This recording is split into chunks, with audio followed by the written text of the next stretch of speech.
नमस्कार, स्वागत है आपका जी बिजनेस में। मैं हूं दीपक डोभाल और आप देख रहे हैं आपकी खबर आपका फायदा। प्राइवेट सेक्टर में काम करने वालों के लिए गुड न्यूज है। ग्लोबल प्रोफेशनल फर्म एऑन की एक सर्वे की माने तो इस साल भारत में निजी क्षेत्रों के कर्मचारियों की सैलरी में एवरेज 9.5% की बढ़ोतरी हो सकती है। वहीं एडवाइजरी कंपनी ईवाई के सर्वे में भी इस साल इसी तरह की बढ़ोतरी के अनुमान जाहिर किए गए हैं। ऐसे में आज हम इसी पर चर्चा करेंगे, समझेंगे कि वो कौन से सेक्टर्स हैं जिनमें सबसे ज्यादा सैलरी हाइक होगा, साथ ही सैलरी हाइक के इन सर्वेक्षणों के आधार क्या हैं, और इस पर भी एक्सपर्ट से बात करेंगे और समझने की कोशिश करेंगे कि ये सर्विस क्या कह रहे हैं। इस साल आपकी सैलरी, आपका इंक्रीमेंट किस तरह का होने जा रहा है, आपके सेक्टर के लिए स्पेसिफिक क्या क्या अपडेट्स हैं, सारी बातें खास मेहमानों के साथ। पहले ये रिपोर्ट देख लीजिए।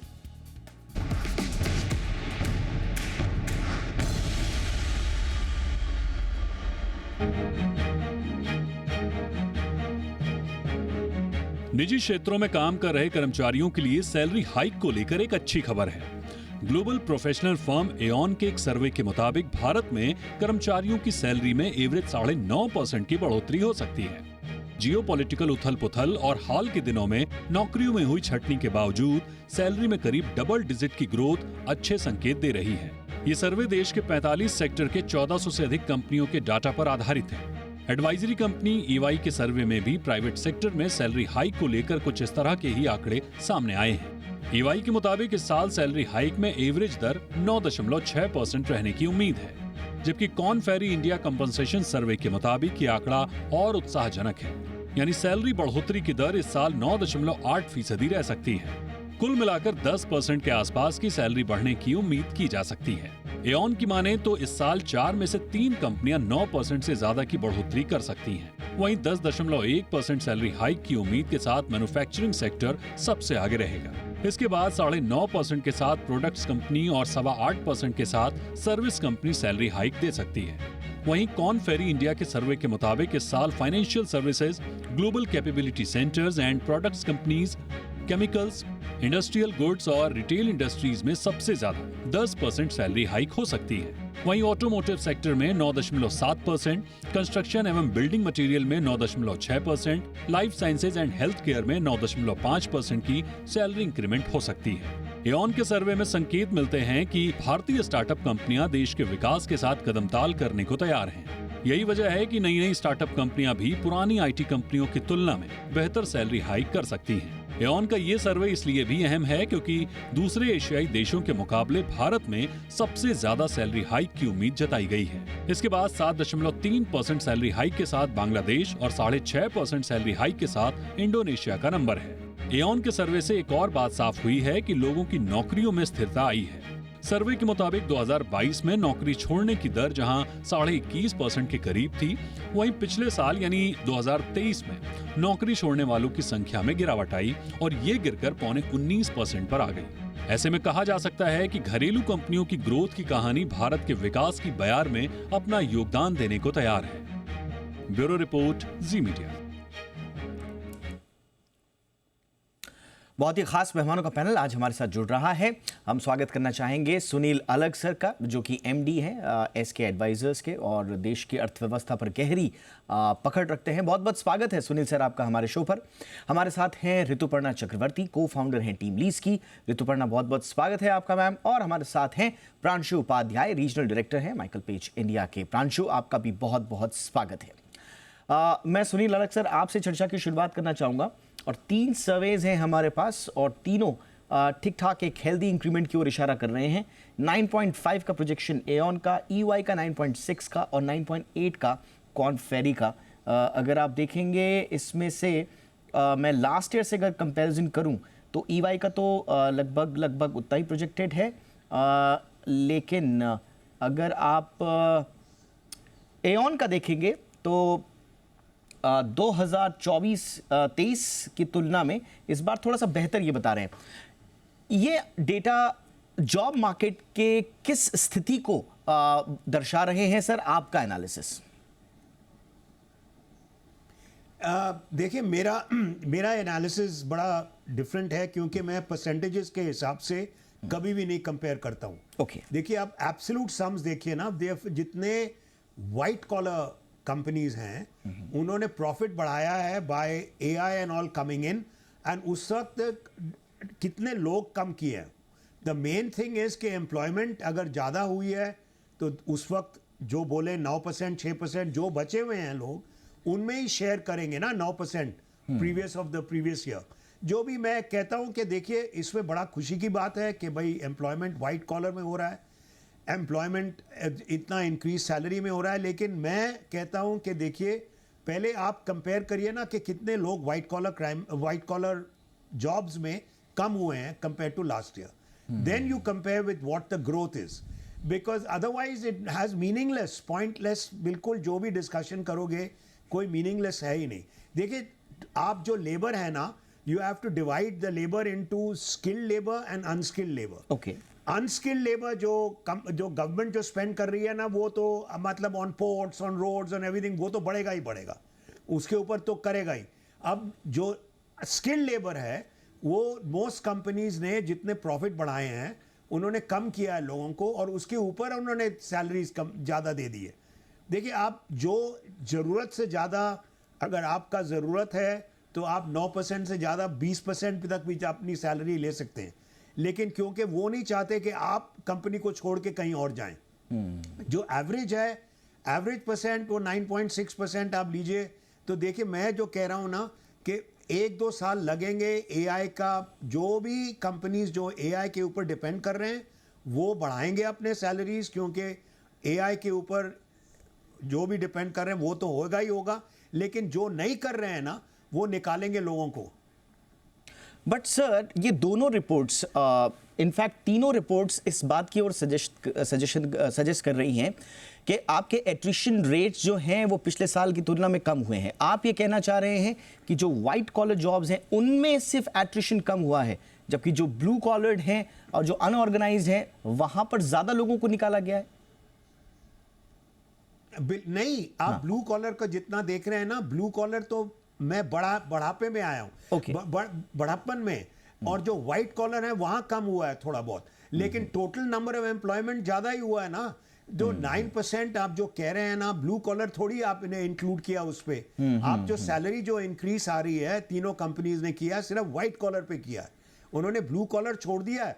देखिए ब्लू कॉलर में एम्प्लॉयमेंट ज्यादा ही हो रहा है, क्योंकि मैं कह रहा हूं unskilled labour is a lot more important than skilled labour, at least for the next 2 to 3 years India में. देखिए आप 2-3 साल के लिए स्किल, जब तक आप गवर्नमेंट ज़्यादा पैसा नहीं खर्च करेगी ऑन स्किलिंग पीपल, वो थोड़ा बहुत कम होता जाएगा, लेकिन प्रॉफिट ज़्यादा हो जाएंगे सारे कंपनीज के, क्योंकि प्रॉफिट बढ़ रहे हैं तो ताकि वो दे रहे हैं ना 10% 11% जो भी है सैलरी, क्योंकि वो नहीं चाहते हैं कि जो लोग बचे हुए हैं वो कहीं और जाएं. एब्सोल्युटली, और इसीलिए ये रिफ्लेक्ट हो भी रहा है, जो बिल्कुल सर ने सही कहा, और इसीलिए हमारे तीनों सर्विस जो रिपोर्ट्स हैं वो एट्रिशन के कम होने की ओर इशारा कर रहे हैं. ऋतुपर्णा, आपका एनालिसिस इन तीनों रिपोर्ट्स में क्या निकल रहा है, ट्रैजेक्टरी किस तरह की निकल कर आ रही है जॉब मार्केट में? Dhanyavad, Deepak, to have me on this show. I think most important is that my assessment जैसा है कि by and large increment level will be same as last year. I don't think there would be, even though there is some variance that I can hear what you're saying between one of the reports and the other. So by and large, it could be around 9.5% is what I'm getting a sense of. खुशी की बात है या rather interesting बात है, I don't know whether I should say खुशी की बात है, but the interesting बात है पिछले कई सालों से ये जो इंक्रीमेंट होता है वो ज्यादातर डिपेंड करता है कि आईटी इंडस्ट्रीज में किस तरह की इंक्रीमेंट दी गई है. I think this probably is the first time जो हम देख रहे हैं कि बिना आईटी में ज्यादा हलचल हुए ये बाकी सेक्टर्स की वजह से ये 9%, 9.5% हेल्दी इंक्रीमेंट हो रहा है. तो which is I think for a country like India एक बहुत ही इंपॉर्टेंट अचीवमेंट है कि we are trying to improve the average wage bracket without depending on what's happening in the IT sector. तो मेरे मानने में ये सबसे important indicator or insight है from all the reports that I've seen so far. The fact that India में एक खुशहाली और एक prosperity which is not solely led by the tech sector, I think is a great takeaway, and which I'm seeing from what you're flashing even on the screen right now. I think that's one. दूसरा है कि because of जो चीजें हो रही है दुनिया भर में, जो ग्लोबल हेडविंड्स है, उसके वजह से सारी कंपनियां हर सेक्टर में जो भी चॉइसेस कर रहे हैं, सुलझे हुए चॉइसेस कर रहे हैं. ऐसा नहीं है कि बिना सोचे हायरिंग कर रहे हैं, ऐसा नहीं है कि बिना सोचे एक्सपेंशन कर रहे हैं. तो उसके वजह से एंड बहुत इंपॉर्टेंट बात यह है कि एम्प्लॉयज भी जानते हैं क्या हो रहा है पूरी दुनिया में, जिसकी वजह से जो पहले एक टेंडेंसी था कि आज ये जॉब कल वो जॉब, तो नहीं, एक जॉब में टिक के बस उस जॉब को बचा के उस जॉब में ग्रो करना, I think is pretty much the intent and जो we are also seeing. And honestly जब कंपनीज में एट्रिशन कम होती है, it directly impacts the bottom line, and if somehow companies are able to plow that back into ensuring that increments are healthy and we're able to sustain 9%, obviously it's a positive takeaway. And the third thing is that it's a healthy sign because it's ahead of the inflation rate. I'm just going by the inflation data which is available in public domain. I'm nobody to actually question or correct at this point. Mm-hmm. So I think overall it's healthy. But most importantly, unrealistic nahi hai. I think it's very realistic and it is something which is, I feel, sustainable. India as a country, economic GDP growth ki jaise aspirations hai, I think it's in line with that. Mm-hmm. And I'm very sure that we'll be able to sustain it. Gone are the days जब हम देखते थे 11%, 12% of average increment. I think those were in any case unsustainable. और उसके ज्यादातर reasons थे, of course, tech sectors, disproportionate amount of funding money which was going into the startup ecosystem. Mm-hmm. I think we have seen all those irrationalities kind of taking care of itself by way of whatever is happening around us. But now आप कह रहे हैं कि अब trajectory धीरे धीरे न सिर्फ हेल्दी है, और ये इंपॉर्टेंट बात आपका ऑब्जर्वेशन है कि हेल्दी और अनरियलिस्टिक दोनों हैं, जो एक स्टेबिलिटी की ओर इशारा कर रहे हैं.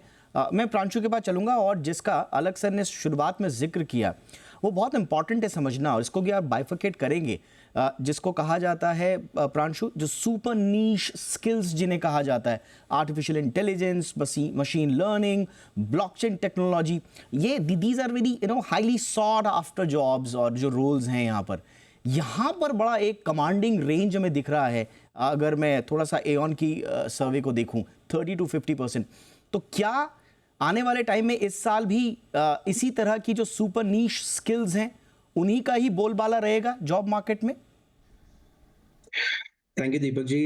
देखिए, ये बहुत महत्वपूर्ण है समझना कि जो एआई की बात या इंटरनेट ऑफ थिंग्स, आईओटी की बात या very large scale integration VLSI की जो बात हो रही है आजकल टेक सेक्टर में, उसमें तो अभी शुरुआत ही है. जो आपने आंकड़े दिखाए हैं वो एक औसतन आंकड़े हैं जिसमें कि पूरी इंडिया इंक कवर है, सारे सेक्टर्स कवर्ड है. लेकिन ये जो आप स्किल्स की बात कर रहे हैं, इसमें तो टैलेंट की होड़ अभी भी मची हुई है. आजकल हम कंपनीज में जब एआई में हायरिंग करते हैं, डेटा एनालिटिक्स में हायरिंग करते हैं, सीनियर डेटा साइंटिस्ट में हायर करते हैं, तो आप यकीन मानिए कि करीब 35-40% हाइक आज भी कंपनीज राइट टैलेंट को ऑनबोर्ड करने के लिए दे रही हैं, क्योंकि बहुत ही कम लोग हैं जिन्हें इस तरीके का एक्सपीरियंस लार्ज लैंग्वेज मॉडल्स या जीपीटी 3 और 4 में है. तो जो कंपनीज उस पाथ पे अग्रसर हैं उनके लिए ये आंकड़े तो बहुत ही औसतन आंकड़े हैं. लेकिन अगर मैं पूरे संदर्भ में इस चीज की बात करूं तो देखिए, ये खुशी की बात है कि जिस हिसाब से इकोनॉमी परफॉर्म करी है लास्ट साल में, कि आपको औसतन आंकड़े उतने ही देखने को मिल रहे हैं साल दर साल जैसे कि आपने लास्ट ईयर देखे थे. तो लास्ट ईयर से आप देखिए 9.5 से 10% के बीच में ही औसतन जो है हाइक रहती है, और वही अभी आंकड़े निकल के आए हैं.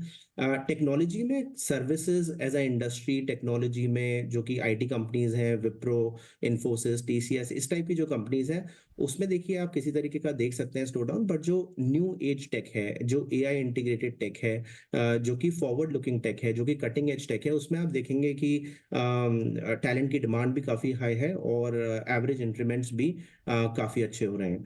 दूसरा पॉइंट मैं ये बोलना चाहूंगा कि global business shared service centre जिसको हम बोलते हैं, वो इंडिया में आने के बाद और काफ़ी कंपनीज यहाँ पे जो स्टैब्लिश कर रही हैं, एमएनसीज वगैरह, 1500 से अधिक ग्लोबल बिजनेस सर्विसेज इंडिया में आ चुके हैं. और यहाँ पे भी काफ़ी वो वैल्यू एडेड रोल अब उन्होंने करने शुरू कर दिए हैं, ना कि केवल ट्रांज़ैक्शनल रोल्स। तो वहाँ पे भी आपको इंक्रीमेंट अच्छे देखने को मिलेंगे।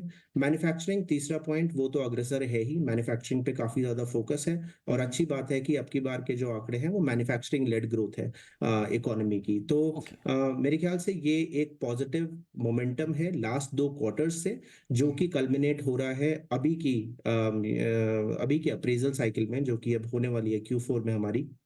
तो काफ़ी कंपनीज़ में देखने को मिलेगा। कितना अधिक है, कितना नहीं है, ये एम्प्लॉइज़ को खुश करेगा या नहीं, ये तो देखने वाली बात है, क्योंकि इंडिया में महँगाई भी उसी दर से बढ़ती जाती है। तो जब हम और कंट्रीज़ की बात करते हैं कि इस पे इंडिया तो का क्वेश्चन नंबर मार्क हायर है, है, आपने बिल्कुल वो सही इसलिए भी कहा हायर है कि प्रांशु, और बिल्कुल आपने क्वेश्चन मार्क वाले अंदाज में जो कहा, बिल्कुल एब्सोल्युटली 9.5% या 9.8% जो मैक्सिमम है, 10% मान के चलिए आप, इससे क्या एम्प्लॉय खुश होंगे या नहीं, एक बहुत बड़ा प्रश्न चिन्ह है, क्योंकि महंगाई का डेटा भी लोगों के सामने है।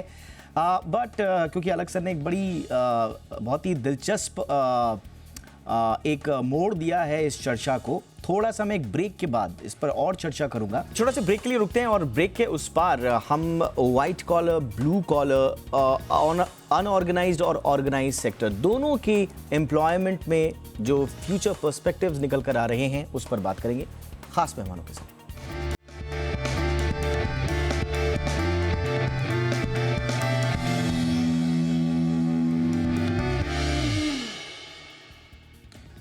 ब्रेक के बाद आपका स्वागत है। सुनील सर, कितना इम्पॉर्टेंट होगा हमें इस चीज़ को भी एनालाइज करना कि एग्जैक्टली किन सेक्टर में किस तरह के पर्सपेक्टिव निकल कर आ रहे हैं एक एम्प्लॉई के हिसाब से, ताकि वो पूरी इकोनॉमी में इस तरह का प्रोजेक्शन करें। आज ही क्रिसिल की मैं रिपोर्ट पढ़ रहा हूं जिसमें 2031 तक हमको अपर मिडिल क्लास कंट्री का दर्जा देने की वो प्रोजेक्शंस दे रहे हैं, लेकिन उसमें एम्प्लॉई के लिए ग्रोथ के पर्सपेक्टिव्स क्या होंगे, इसका थोड़ा एनालिसिस करके हमें सर दीजिए। अब देखिए, जो भी है, कोई भी कंपनी में एचआर डिपार्टमेंट पहले कॉस्ट ऑफ लिविंग वर्क करती है, फिर कहती है कि भाई 9% दीजिए, 8% दीजिए, जो भी है। कंजम्पशन बढ़ाना है हमको, और जो मर्जी आप चाहे 10% दीजिए, अगर आप फील करें कि कॉस्ट बढ़ गया है तो आप हाउ मच ऑफ दैट 10% जो कितना स्पेंड होगा। देखिए, आप you must also must value, because जो भी है कंपनीज में, it's a very good item and prime minister is taking the country forward, there's no question. But जो मर्जी करे 1-2 साल के लिए, most companies will want to keep their profits, will want to reduce prices or increase prices for premium products, will want to have consumption. Rural areas going down, but rural areas bound to come up, because जो white collar है और जो blue collar है, सब जो जहाँ पे government spend कर रही है वो ब्लू कॉलर के लिए कर रही है। व्हाइट कॉलर के ऊपर जो कम कर रही है, देखिए जो भी है, कंपनीज को सोचना पड़ेगा कि कहाँ जाएंगे हम अगले 1-2 साल में। ये नहीं कि मैं कह रहा हूं अगले 5 साल यही रहेगा। जो कॉस्ट ऑफ लिविंग, अगर हम consumption pattern will improve next year, it's not improve last year yet. 10% दे रहे हैं क्योंकि in the hope that it will improve, because blue collar के ऊपर खर्च कर रहे हैं, government is spending. But you have to be a little more careful about how much you give. Maybe next year they'll give 12% or they'll bring it down to 8%, 7%. This all depends upon how we perform. Mr. Modi has said he's taking the country forward. अब जब तक 8 से ज़्यादा 9-10 तक % GDP growth नहीं होगी, तो अगले 5-6 साल में कहाँ पे ग्रोथ आएगी? You cannot survive on 7% growth. No question in my mind. Absolutely sir, और इसीलिए आपने सही कहा, थोड़ा सा ब्लू कॉलर जॉब्स के अगर हम हायरिंग के पैटर्न भी देखें, 7.40% हायरिंग में इजाफा हुआ है 2023 की अगर हम बात करें। इसमें tourism, hospitality, construction, real estate, logistics, इन सब में हमने देखा है। बट सर जो सजेस्ट कर रहे हैं ऋतुपर्णा, उस पर यह भी है कि कंपनीज को अभी एक थोड़ा सा पीरियड चाहिए होगा कि वो अपने लिए भी बचा कर रखें। इस आइडिया से आप कितना सहमत हो रहे हैं, और कम से कम 1-2 साल का प्रोजेक्शन सर दे रहे हैं, क्या वाकई में थोड़ा सा फ्रूगल हो के कंपनीज चल रही हैं? 10% का जो आंकड़ा देख रहे हैं हम, इसीलिए I think बिल्कुल फ्रुगैलिटी के बेसिस पे I mean it's pretty much the fundamental operating system जिसके बलबूते पे आई थिंक जिसके फाउंडेशन पे most organizations are operating across sectors. So of course growth in certain sectors are better than the others, but this principle of keeping staying frugal with the choices that they're making, I think is pretty much consistent. But there's one thing that I do have to talk about.